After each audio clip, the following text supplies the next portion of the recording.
ನಮಸ್ಕಾರ, ನೀವು ನೋಡುತ್ತಿರುವುದು ರಾಯಚೂರು ನ್ಯೂಸ್ 007ಗೆ ಸ್ವಾಗತ. ಅದಿತಿ ಆಸ್ಪತ್ರೆ ವಿರುದ್ಧ ಗಂಭೀರ ಆರೋಪ, ಮೋಸ ನಿಯಮ ಉಲ್ಲಂಘನೆ ಕುರಿತು ಸಮಗ್ರ ತನಿಖೆಗೆ ಆಗ್ರಹ.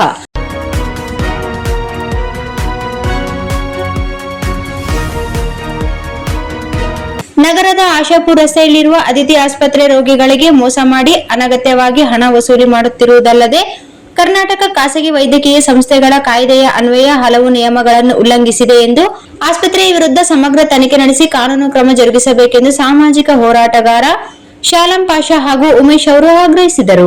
ನಗರದ ಪತ್ರಿಕಾ ಭವನದಲ್ಲಿ ಗುರುವಾರ ನಡೆದ ಪತ್ರಿಕಾಗೋಷ್ಠಿಯಲ್ಲಿ ಮಾತನಾಡಿದ ಅವರು, ಈ ಸಂಬಂಧ ಆರೋಗ್ಯ ಇಲಾಖೆಯ ಅಧಿಕಾರಿಗಳಿಗೆ ಹಲವು ಬಾರಿ ಲಿಖಿತ ದೂರುಗಳನ್ನು ಸಲ್ಲಿಸಿದರೂ ಇದುವರೆಗೆ ಯಾವುದೇ ಪರಿಣಾಮಕಾರಿ ಕ್ರಮ ಕೈಗೊಳ್ಳಲಾಗಿಲ್ಲ ಎಂದು ಅಸಮಾಧಾನ ವ್ಯಕ್ತಪಡಿಸಿದರು. ಸ್ಥಳೀಯ ಮಟ್ಟದಲ್ಲಿ ಕ್ರಮವಾಗದ ಹಿನ್ನೆಲೆಯಲ್ಲಿ ಮೇಲಾಧಿಕಾರಿಗಳಿಗೆ ದೂರು ಸಲ್ಲಿಸಿ ನ್ಯಾಯಕ್ಕಾಗಿ ಹೋರಾಟ ಮುಂದುವರಿಸಲಾಗುವುದು ಎಂದು ತಿಳಿಸಿದರು. ಮಾತನಾಡಿದ ಶಾಲಂ ಪಾಷಾ ಅವರು, 2025ರಲ್ಲಿ ನನ್ನ ಪತ್ನಿಯನ್ನು ಚಿಕಿತ್ಸೆಗೆಂದು ಅದಿತಿ ಆಸ್ಪತ್ರೆಗೆ ಕರೆದುಕೊಂಡು ಹೋಗಿದ್ದೆ. ಅಲ್ಲಿ ವೈದ್ಯರು ವಿವಿಧ ರಕ್ತ ಪರೀಕ್ಷೆಗಳು, ಸ್ಕ್ಯಾನಿಂಗ್ ಸೇರಿದಂತೆ ಹಲವಾರು ಪರೀಕ್ಷೆಗಳನ್ನು ಮಾಡಿಸಬೇಕೆಂದು ಸೂಚಿಸಿದರು. ವೈದ್ಯರ ಸಲಹೆಯಂತೆ ಎಲ್ಲಾ ಪರೀಕ್ಷೆಗಳನ್ನು ಮಾಡಿಸಿದ್ದರು. ನೀಡಲಾದ ವರದಿಗಳಲ್ಲಿ ವೈದ್ಯರ ಸಹಿ ಇರಲಿಲ್ಲ. ಜೊತೆಗೆ ಕೆಲವು ವರದಿಗಳು ತಪ್ಪಾಗಿದ್ದವು ಎಂಬುದು ನಂತರ ತಿಳಿದು ಬಂದಿತ್ತು. ಈ ಕುರಿತು ಹಿರಿಯ ಆರೋಗ್ಯ ಅಧಿಕಾರಿಗಳಿಗೆ ಮನವಿ ಸಲ್ಲಿಸಿದ್ದೇನೆ. ಇದೇ ರೀತಿಯಲ್ಲಿ ಅನೇಕ ರೋಗಿಗಳು ಆಸ್ಪತ್ರೆಯಿಂದ ಮೋಸ ಹೋಗಿರುವ ಸಾಧ್ಯತೆಗಳಿವೆ. ಆದ್ದರಿಂದ ಆಸ್ಪತ್ರೆಯ ಕಾರ್ಯವೈಖರಿಯನ್ನು ಸಂಪೂರ್ಣವಾಗಿ ತನಿಖೆ ನಡೆಸಿ ತಪ್ಪಿತಸ್ಥರ ವಿರುದ್ಧ ಕ್ರಮ ಜರುಗಿಸಬೇಕು ಎಂದು ಒತ್ತಾಯಿಸಿದರು. ನಂತರ ಮಾತನಾಡಿದ ಉಮೇಶ್ ಅವರು, ನಮ್ಮ ಕುಟುಂಬಕ್ಕೆ ಸಂತಾನೋತ್ಪತ್ತಿ ಸಮಸ್ಯೆ ಇದ್ದ ಕಾರಣ ಆಸ್ಪತ್ರೆಯವರು ಐವಿಎಫ್ ಚಿಕಿತ್ಸೆ ನೀಡಲಾಗುತ್ತದೆ ಎಂದು ತಿಳಿಸಿದ್ದರಿಂದ ನನ್ನ ಪತ್ನಿಯನ್ನು ಚಿಕಿತ್ಸೆಗಾಗಿ ಅಲ್ಲಿಗೆ ದಾಖಲಿಸಿದ್ದೆ.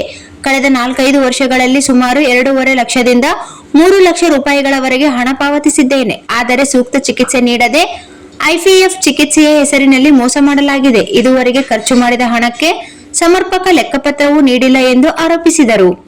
ಇದೇ ವೇಳೆ ಈ ಸಂಬಂಧ ಜನವರಿ ತಿಂಗಳಲ್ಲಿ ದೂರು ಸಲ್ಲಿಸಿದ ನಂತರ ತಾಲೂಕು ಆರೋಗ್ಯಾಧಿಕಾರಿಗಳು ಆಸ್ಪತ್ರೆಯ ಮುಖ್ಯಸ್ಥೆ ಡಾಕ್ಟರ್ ದೀಪಾ ಹನುಮಸಾಗರ್ ಅವರಿಗೆ ನೋಟಿಸ್ ಜಾರಿ ಮಾಡಿದ್ದರು. ನೋಟಿಸ್ನಲ್ಲಿ ಕೆಲವು ಕಾನೂನು ಉಲ್ಲಂಘನೆಗಳ ಬಗ್ಗೆ ಉಲ್ಲೇಖಿಸಲಾಗಿದೆ ಎನ್ನುವ ಮಾಹಿತಿ ಇದೆ. ಆದಾಗ್ಯೂ ಇದುವರೆಗೆ ಯಾವುದೇ ಕಾನೂನು ಕ್ರಮ ಕೈಗೊಳ್ಳದಿರುವುದು ಅನುಮಾನಗಳಿಗೆ ಕಾರಣವಾಗಿದೆ ಎಂದು ಹೇಳಿದರು. ಆಸ್ಪತ್ರೆಯ ವಿರುದ್ಧ ಬಂದಿರುವ ಆರೋಪಗಳ ಕುರಿತು ಆರೋಗ್ಯ ಇಲಾಖೆ ಸಮಗ್ರ ತನಿಖೆ ನಡೆಸಿ ಆಸ್ಪತ್ರೆಯ ಪರವಾನಗಿ, ವೈದ್ಯಕೀಯ ಸೇವೆಗಳ ಗುಣಮಟ್ಟ, ಐವಿಎಫ್ ಚಿಕಿತ್ಸೆಯ ದಾಖಲಾತಿಗಳು, ರೋಗಿಗಳಿಂದ ವಸೂಲಿ ಮಾಡಿರುವ ಶುಲ್ಕ ಹಾಗೂ ವೈದ್ಯಕೀಯ ವರದಿಗಳ ಸತ್ಯಾಸತ್ಯತೆಯನ್ನು ಪರಿಶೀಲಿಸಬೇಕು ಎಂದು ಅವರು ಒತ್ತಾಯಿಸಿದರು. ಆರೋಗ್ಯ ಸೇವೆಯಂತಹ ಸೂಕ್ಷ್ಮ ಕ್ಷೇತ್ರದಲ್ಲಿ ಯಾವುದೇ ರೀತಿಯ ನಿರ್ಲಕ್ಷ್ಯ ಅಥವಾ ಮೋಸ ನಡೆಯಬಾರದು. ಸಾರ್ವಜನಿಕರ ಆರೋಗ್ಯದ ಹಿತದೃಷ್ಟಿಯಿಂದ ಸಂಬಂಧಪಟ್ಟ ಅಧಿಕಾರಿಗಳು ಕೂಡಲೇ ಮಧ್ಯಪ್ರವೇಶಿಸಿ ಸತ್ಯಾಸತ್ಯತೆ ಹೊರತೆಗೆದು ತಪ್ಪಿತಸ್ಥರ ವಿರುದ್ಧ ಕಟ್ಟುನಿಟ್ಟಿನ ಕ್ರಮ ಕೈಗೊಳ್ಳಬೇಕು ಎಂದು ಪತ್ರಿಕಾಗೋಷ್ಠಿಯಲ್ಲಿ ಆಗ್ರಹಿಸಲಾಯಿತು.